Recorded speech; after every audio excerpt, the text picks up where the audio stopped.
Jumpa lagi sahabat tani. Kali ini saya berada di lahan pertanian saya yang luasnya kurang lebih 1 hektar.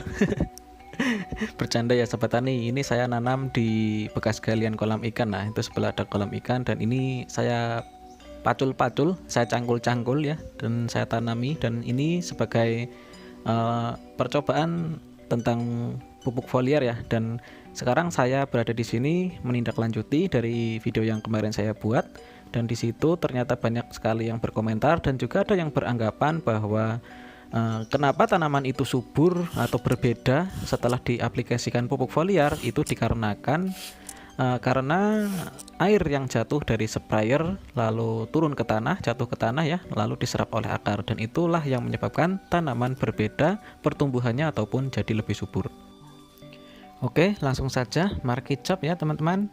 Mari kita coba apa benar pendapat teman-teman kita bahwa yang membuat subur dari tanaman yang diaplikasikan pupuk foliar itu karena air dari sprayer yang jatuh ke tanah dan lalu diserap oleh akar. Oke, abaikan kondisi tanaman saya ya yang kecil, kerdil dan daunnya kuning ini, abaikan saja. Ini adalah tanaman untuk percobaan ya. Nah, oke, langsung saja kita uji coba, kita praktekkan ya teori itu. Nah, sebelumnya saya membuat video ini tidak ada maksud atau tujuan apapun ya. Saya hanya memberi sarana atau media untuk kita untuk berdiskusi dan saling tukar pendapat ya tentang manfaat dari pupuk foliar ya. Apa manfaatnya untuk tanaman, kita saling bertukar pendapat di sini. Nah, ada beberapa teman kita yang berteori bahwa penyebab suburnya atau perbedaan pertumbuhan dari tanaman yang dispray dengan pupuk foliar itu dikarenakan karena air atau air pupuk yang kita spray dari sprayer itu jatuh ke tanah dan diserap oleh akar tanaman itu sendiri. Makanya tanaman jadi subur ataupun berbeda dengan tanaman yang tidak dispray menggunakan pupuk foliar. Nah, secara teori memang bisa ya sahabat tani, jika kita melakukan penyepraian pada daun. Nah, ini contoh pohon cabai, kemudian kita spray dari atas ini, kemungkinan air bisa turun dari sini ya, dari batang tanaman menuju ke paling bawah pangkal ya. Nah, di sini dan masuk ke dalam tanah, kemudian diserap oleh tanaman. Nah, namun pada prakteknya apakah mungkin dan apakah memang efeknya sebesar itu? Nah, langsung saja saya praktekkan ya, saya coba. Nah, saya spray beberapa kali ya. Ini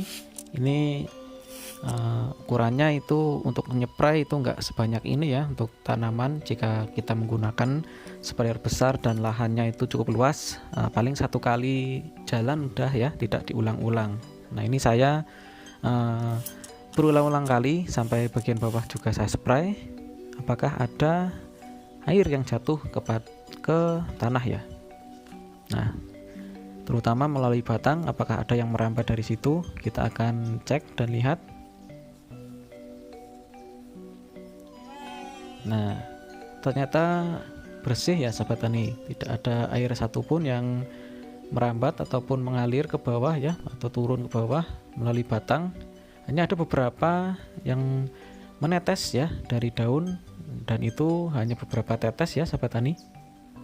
Nah, apakah mungkin itu bisa membuat tanaman menjadi lebih subur? Nah, jika kurang saya akan praktekkan kembali. Nah, di sini terlihat ya tanah dari media tanam pohon cabai ini kering ya.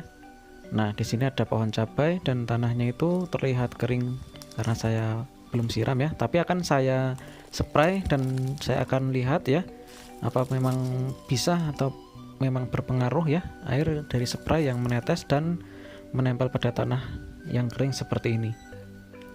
Oke, saya akan mencoba melakukan penyepraian seperti biasa ya, saya menggunakan sprayer ini.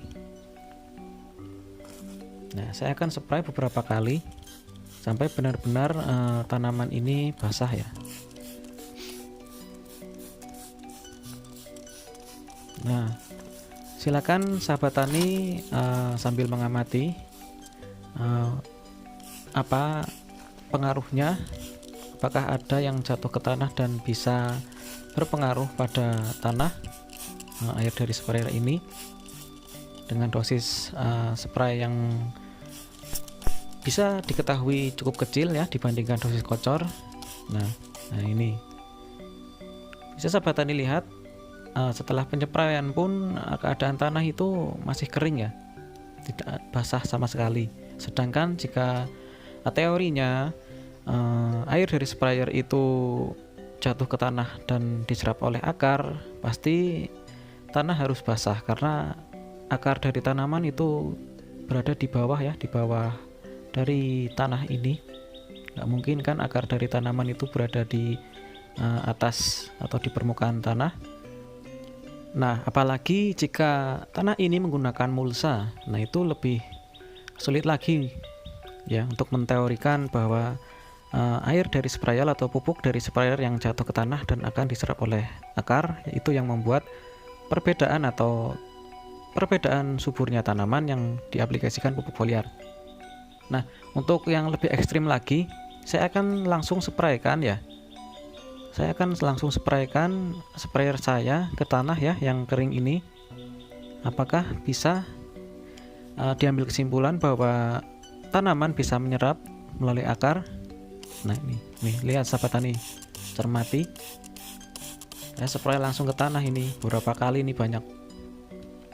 Nah tuh permukaan terlihat basah ya, tapi kalau kita lihat ya, kita buka seperti ini, bawahnya itu kering. Nah coba secara logika atau teori, ini apakah bisa dimanfaatkan oleh tanaman sedangkan dari akar tanaman itu berada di bawah permukaan tanah ya. Nah ini paling akarnya tuh di bawah sini. Nah ini yang basah hanya di atasnya saja ini. Nah coba, apakah teori seperti itu bisa masuk akal? Apalagi untuk tanaman padi, jika melakukan penyepraian seperti ini di tanaman padi, bawahnya itu air semua, dan jika jatuh ke dalam air pasti akan larut. Apalagi dosisnya itu, dosis sprayer itu rendah ya, tidak seperti dosis untuk kocor. Nah, jika teori itu benar, maka kemungkinan tidak ada orang yang akan melakukan pemupukan secara tabur. Berarti akan melakukan pemupukan secara spray seperti ini di permukaan tanah ya sahabat tani. Nah, bagaimana? Ayo coba kita berdiskusi saja ya. Kita di sini hanya untuk berdiskusi saja ya, untuk saling bertukar pikiran atau pendapat tentang pupuk foliar. Nah, bagaimana jika mungkin ya, jika tetesan dari air yang berada di sprayer ini jatuh ke tanah dan kemudian diserap oleh tanaman, apakah mungkin dosisnya mencukupi dari kebutuhan nutrisi tanaman tersebut? Nah, itu yang jadi pertanyaan di situ ya sahabat tani. Nah, untuk akar yang berada di permukaan tanah saya belum meneliti ya sahabat tani.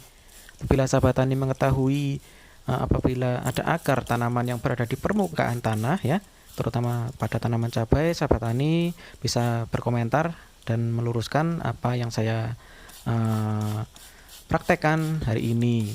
Mungkin bisa saja saya prakteknya itu ngawur atau asal-asalan, sahabat tani bisa meluruskan ya sahabat tani. Oke, cukup ya sahabat tani, praktek dari teori tentang air dari sprayer yang jatuh ke tanah, itulah yang membuat tanaman menjadi subur. Oke, sampai jumpa di video selanjutnya. Semoga terhibur. Terima kasih sudah menonton. Assalamualaikum warahmatullahi wabarakatuh.